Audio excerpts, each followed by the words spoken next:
आप लोगों को कल हम ईथर बनाने की विधियां बताए थे और आज अब इसका भौतिक गुण देख लीजिए और रासायनिक गुण।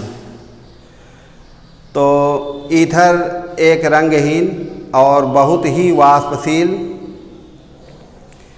ज्वलनशील द्रव है जिसका क्वथनांक 35.5 डिग्री सेंटीग्रेड होता है।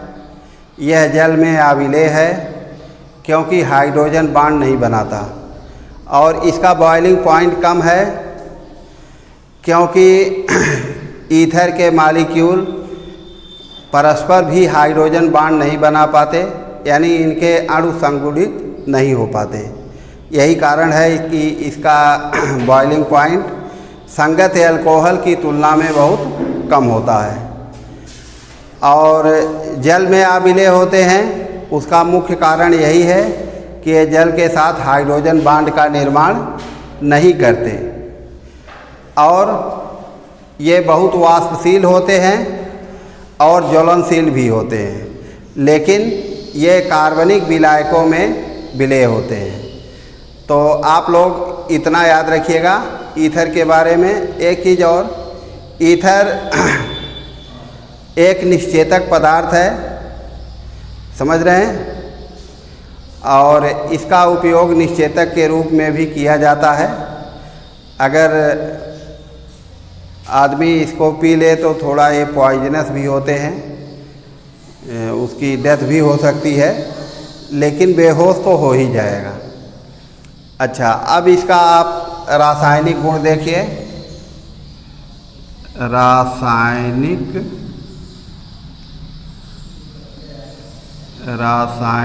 गुण, ठीक है। नंबर 1,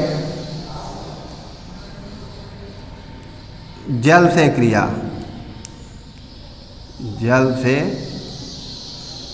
क्रिया, ईथर जल से क्रिया करके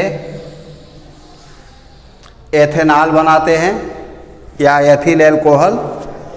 इसका रिएक्शन है C2H5OC2H5 plus H2O equal to 2C2H5OH।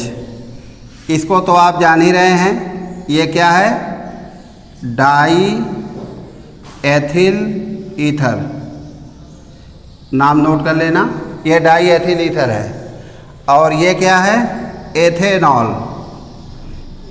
ठीक है, एथेनॉल या एथिल अल्कोहल। ट्राइबल सिस्टम में इसका नाम है एथिल अल्कोहल। दूसरा, HI से क्रिया। I से क्रिया, ईथर हाइड्रोजन आयोडाइड से क्रिया करके क्या बनाते हैं? एथिल आयोडाइड और एथेनॉल। देखिए, ये है C2H5OC2H5 प्लस HI, ये हाइड्रोजन आयोडाइड है और ये क्रिया करेगा तो बनाएगा C2H5OH प्लस C2H5I। इसका नाम एथिल आयोडाइड। देखिए, हम लिख दे रहे हैं एथिल आयोडाइड, एथिल आयोडाइड। तो इससे हाइड्रोजन आयोडाइड से क्रिया हो गई। अब दूसरा है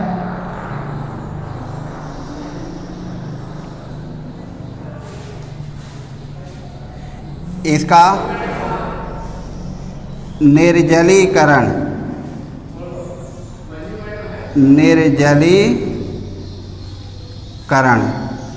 तो ईथर एल्यूमिना की उपस्थिति में डिहाइड्रेट होकर C2H5OC2H5, ये है एल्यूमिना Al2O3 लगभग 380 डिग्री सेंटीग्रेड ताप पर यह क्या बनाता है, एथिलीन और प्लस H2O।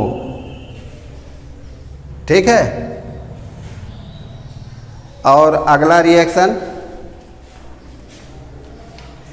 अब इसकी क्रिया हम कार्बन मोनोऑक्साइड से कराते हैं। ठीक है।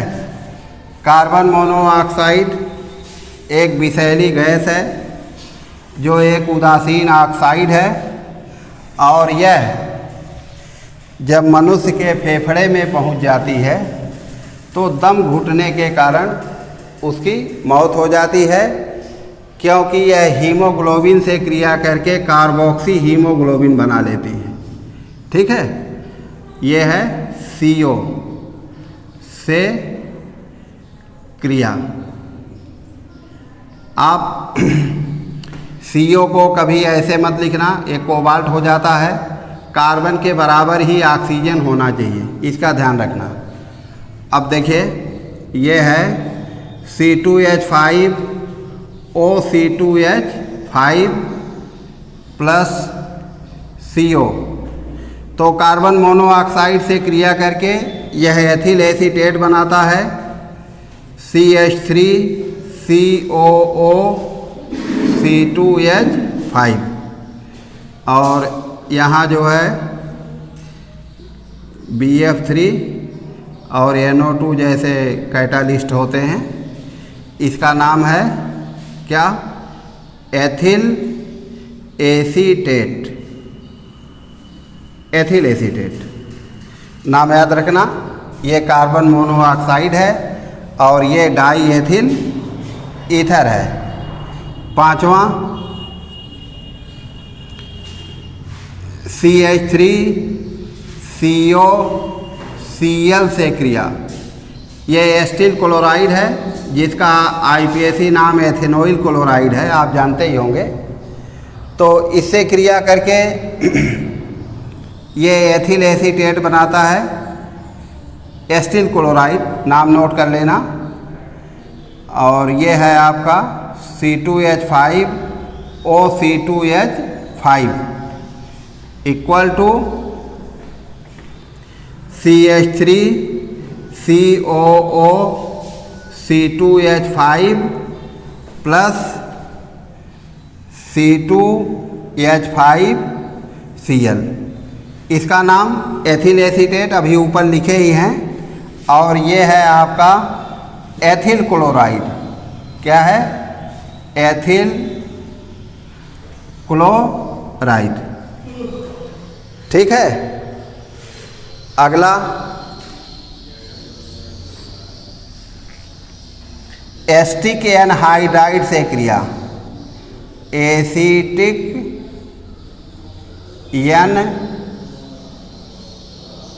एनहाइड्राइड,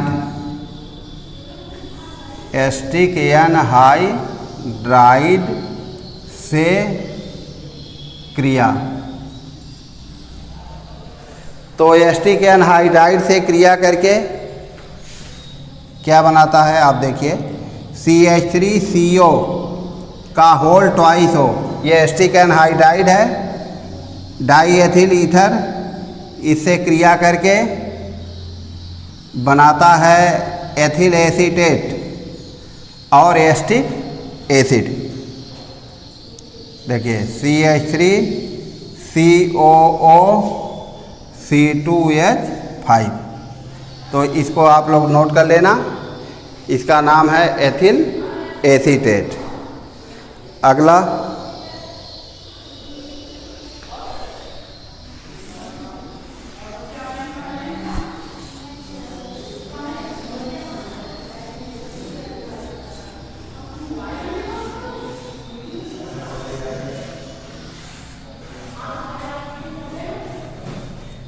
अब है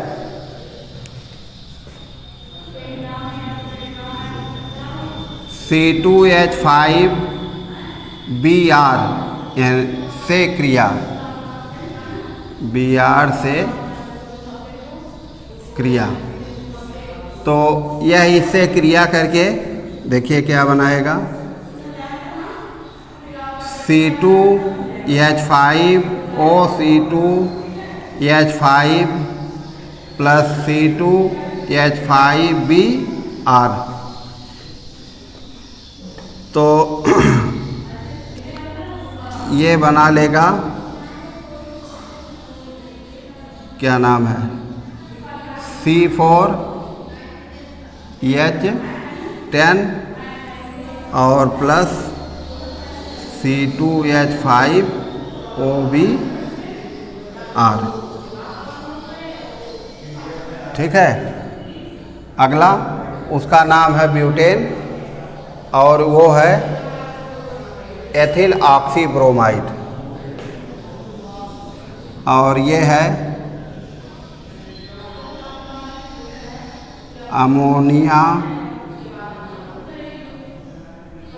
अमोनिया से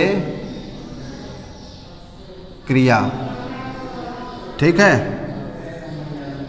तो देखिए ये है आपका C2H5OC2H5 plus NH3 equal to C2H5NH2 और प्लस C2H5OH। ये है, इसका नाम है एथिल एमीन, उसको तो आप जानते ही हैं, एथेनॉल है, इसको लिख दीजिए एथिल एमीन, एथिल एमीन। ठीक है। अब आप लोग ईथर का यूज सुन लीजिए और इसको कॉपी पर नोट कर लेना। ईथर का उपयोग निश्चेतक के रूप में, वसा, प्रोटीन,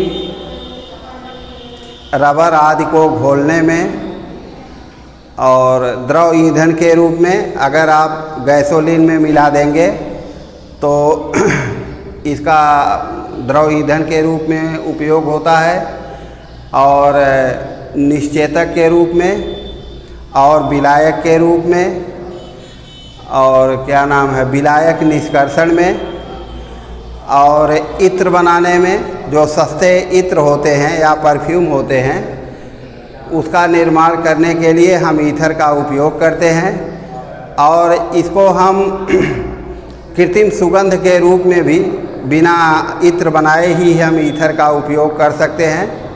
और ईथर का उपयोग एथिलीन बनाने में और एथेनॉल बनाने में, कृत्रिम रेशों के निर्माण में और कुछ विस्फोटकों के निर्माण में इसका उपयोग किया जाता है।